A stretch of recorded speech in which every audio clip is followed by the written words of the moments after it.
अल्लाह रब्बुल इज़्ज़त एक इंसान की दुआ कबूल फरमा लेता है तो क्या होता है जब बंदा अपने रब से दुआ मांगता है और इसकी दुआ कबूल हो जाती है तो उसकी ज़िंदगी में कैसे बदलाव आना शुरू होता है। ये याद रखिएगा, जब अल्लाह ताला दुआ कबूल फरमा लेता है तो बंदे की ज़िंदगी बदलने लग जाती है और बंदे को पता भी नहीं होता कि मेरी दुआ कबूल हो चुकी है। अल्लाह ताला असबाब के ज़रिए उसकी मदद फरमा रहा होता है। बज़ाहिर बंदे को लगता है कि मैं आज भी प्रॉब्लम में हूँ, आज भी मैं खसारे में हूँ, आज भी मैं नुकसान में हूँ, लेकिन अल्लाह रब्बुल इज़्ज़त उस बंदे की मदद फरमाता है और ऐसी जगहों से उसे रिस्क अता फरमाता है, ऐसी जगहों से उसके लिए पैसों का बंदोबस्त फरमाता है जहाँ पर उसका गुमान भी नहीं पहुँचता, यानी उसकी सोच भी नहीं जाती कि इतना सब कुछ जो अब अचानक से मिलने लगा है ये कहाँ से आ रहा है। वो ये सोचने पर मजबूर हो जाता है कि यार ये फला बंदा जो कभी किसी को एक रुपया ना दे आज मेरी मदद क्यों कर रहा है। दर हकीकत अल्लाह ताला उससे मदद करवा रहा होता है।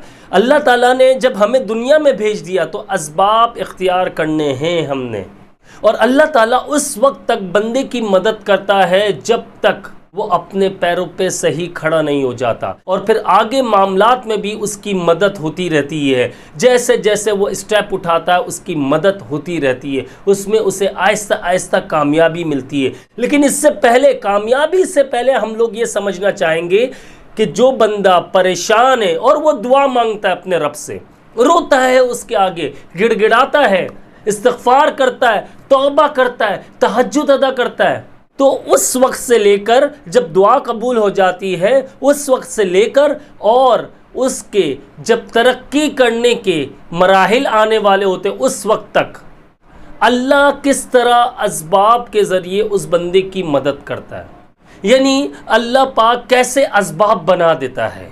इसलिए कहते हैं कि हर वक्त दुआ मांगो, दुआ का कुछ नहीं मालूम कब कबूल हो जाए। 24 घंटे में एक लम्हा ऐसा होता है जिसमें दुआ कबूल होती है। तहज्जुद का टाइम ऐसा है जिसमें दुआ 100% कबूल होती है। जुम्मे वाला दिन असर से लेकर मगरिब के दरमियान का जो वक्त है उसमें दुआ कबूल होती है। इसलिए हर वक्त दुआ मांगा करो, चलते फिरते दुआ मांगो और अपने आप को ख़ताकार तस्लीम करो। बात करते हैं वो मराहिल की कि जब बंदा परेशानियों से लड़ रहा होता है, आजमाइशों से गुजर रहा होता है, तो आपने नोट किया होगा कि जब बंदा आजमाइशों से गुजरता है, परेशानियों से लड़ रहा है, मुसीबतों से लड़ रहा है, और अगर देखा जाए अगर हम पैसों की खाली बात करते हैं, हम अभी किसी और चीज़ को नहीं लेते, पैसों के मामले में वो बंदा बहुत ज़्यादा डिस्टर्ब हो चुका है, फाइनेंशियल क्राइसिस आ चुके हैं, उस पर कर्जा बहुत ज़्यादा बढ़ चुका है, तो आप ये नोट कीजिएगा कि अल्लाह रब्बुल इज़्ज़त किस तरह मदद फरमाता है।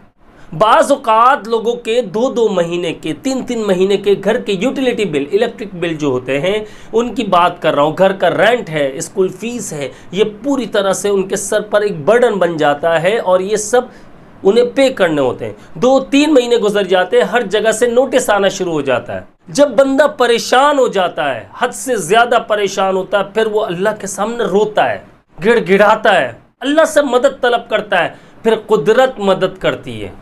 कहीं से पैसे आ जाते हैं और वो घर का रेंट दे देता है, कहीं से पैसे आ जाते हैं वो बच्चों की स्कूल की फ़ीस भर देता है, और कहीं से पैसों का अरेंजमेंट हो जाता है और वो घर के बिल भर देता है।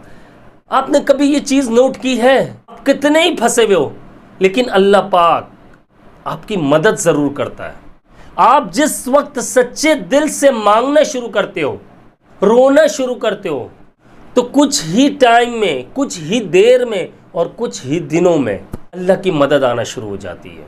और यह उस वक्त तक मामला चलता है तक बंदा अपने पैरों पर खड़ा नहीं हो जाता। अब बंदा पैरों पर खड़ा हो गया और उसने मांगना बंद कर दिया अल्लाह रब्बुल इज़्ज़त से, तो परेशानियां फिर से घेर लेती हैं। लेकिन अक्लमंद बंदा अगर अल्लाह रब्बुल इज़्ज़त से हर वक्त मांगता है, चाहे बुरे दिन है चाहे अच्छे दिन है, तो उसकी मदद होती रहती है। होता क्या है, जब वो तरक्की की सीढ़ियाँ चढ़ने लगता है फिर भी अपने रब से मांगता है और अपने रब का शुक्र अदा करता है, तो उसे मालूम होता है कि मेरी यहाँ तक पहुँचने में मेरे रब ने मदद की है।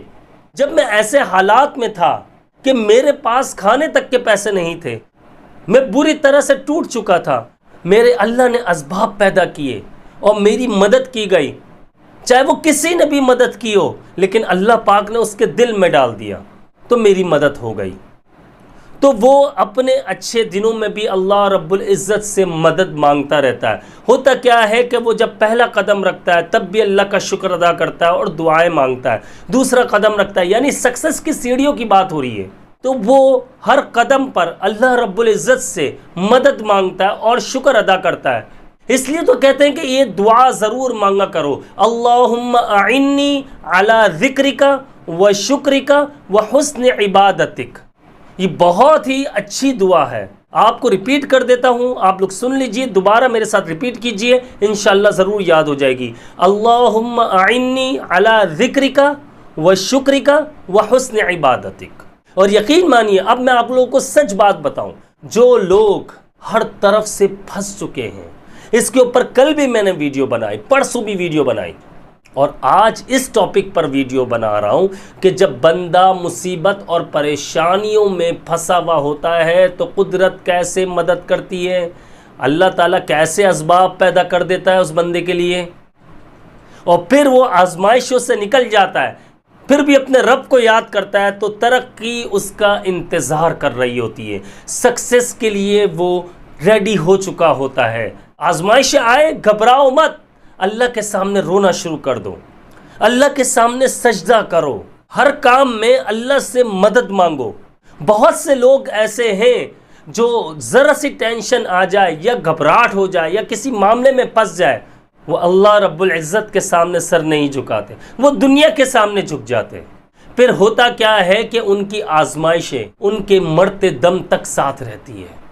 लेकिन जो बंदा आजमाइशों में फंस जाए, मुसीबतों में घिर जाए, परेशानियां आ जाए, फाकतंग दस्ती आ जाए, और वो समझदार है, अकल है उसके पास, वो अल्लाह रब्बुल इज़्ज़त को पुकारना शुरू कर देता है, मेरे अल्लाह, हम तो खसारे में आ जाएंगे, हम तो तबाह हो जाएंगे अगर तूने ये आजमाइशें ख़त्म ना की। मेरे अल्लाह, तू तो हमसे बड़ा मोहब्बत करता है, हमें पसंद करता है, मैं इस्तग़फ़ार कर रहा हूँ, ए अल्लाह मेरे गुनाहों को माफ़ फरमा, मेरी ख़ताओं को माफ़ फरमा, मैं अपने आप को गुनहगार तस्लीम करता हूँ, मैं वादा करता हूँ कि आइंदा इन गुनाहों से बचने की पूरी कोशिश करूँगा। फिर वो अस्तग़फ़िरुल्लाह पढ़ता है, अस्तग़फ़िरुल्लाह रब्बी मिन कुल्ली ज़ंबि व अतूबु इलैह पढ़ता है, यानी अल्लाह ताला से तौबा करता है, अल्लाह के सामने सर झुकाता है, वो रोता है, दुआएं मांगता है, सजदों में रोता है, तो अल्लाह पाक उस बंदे को बहुत जल्द मुश्किलात से निकाल देता है, और जब तक वो मुश्किल में है उसकी गैबी मदद होती रहती है। गैबी मदद कैसी होती है आप लोग समझ चुके होंगे, इसलिए मेरी इन बातों को गौर से समझिए और अल्लाह ताला से हर वक्त दुआ मांगिए। जब भी आप फंसे, किसी भी मामले में फंस जाए, चाहे बीमारी के हवाले से, सेहत के हवाले से, पैसों के हवाले से, कोई भी आप किसी भी मामले में फंस चुके हैं, किसी भी तरह का नुकसान होने का ख़तरा है या हो चुका है नुकसान, तो अल्लाह रब्बुल इज़्ज़त के सामने सर झुका लीजिए, सजदा कर लीजिए, रोना शुरू कर दीजिए, नमाज़ें पढ़िए, अल्लाह ताला से बातें करिए। ये वक्त होता है जब अल्लाह ताला से कनेक्शन मजबूत करिए। जब अल्लाह ताला से आप दोस्ती बढ़ा लेंगे तो ये याद रखिएगा, अल्लाह ताला सबसे अच्छा और गहरा दोस्त है हमारा। अल्लाह ताला कभी भी हमें नुकसान में नहीं देख सकता, हमें कभी भी रोते हुए नहीं देख सकता। वो चाहता है मेरा बंदा मेरे सामने रोए, वो नहीं चाहता कि उसका बंदा दुनिया के सामने रोए। हाँ, जो बंदा अल्लाह को छोड़कर, अल्लाह रब्बुल इज़्ज़त को छोड़कर, अल्लाह रब्बुल इज़्ज़त को भुलाकर और वो दुनिया के सामने रोता है, तो अल्लाह पाक दुनिया वालों के लिए ही लगा देता है, और उस बंदे के दिल में ये बात बैठ जाती है कि यार मुझे दुनिया से ही फ़ायदा मिलेगा, और फिर वो दुनिया के सामने ज़लील व ख्वार होता रहता है। लेकिन मामलात कभी नहीं सुधरते, आज इससे मांग लिया, कल उससे मांग लिया, इस तरह करके अपने खर्चे और गुर्बत में ज़िंदगी गुजारता है, और यहाँ तक कि मौत का वक्त आ जाता है। इसलिए मेरे दोस्तों, मेरे भाइयों, मेरी बहनों, अल्लाह रब्बुल इज़्ज़त से मांगो और फिर देखो कैसे ज़िंदगी बदलती है। और जब भी आपको किसी नेमत से नवाजा जाए, कोई भी मामला हल हो, चाहे वो छोटे से छोटा हो, बड़े से बड़ा हो, अल्लाह रब्बुल इज़्ज़त का शुक्र अदा करो। ये दुआ ज़रूर पढ़ा करो, अल्लाहुम्मा आइन्नी अला ज़िक्रिका व शुक्रिका व हुस्न इबादतिक। इसी के साथ मुझे इजाज़त दीजिए। मेरे चैनल को अगर अभी तक आप लोगों ने सब्सक्राइब नहीं किया तो लाजमी सब्सक्राइब कर लीजिए, बेल आइकन को प्रेस कर लीजिएगा। मुझे अपनी ख़ास दुआओं में याद रखिएगा। मैं हूँ आप सबका भाई अब्दुल्ला बिन हमीद। अस्सलामु अलैकुम व रहमतुल्लाहि व बरकातुहू।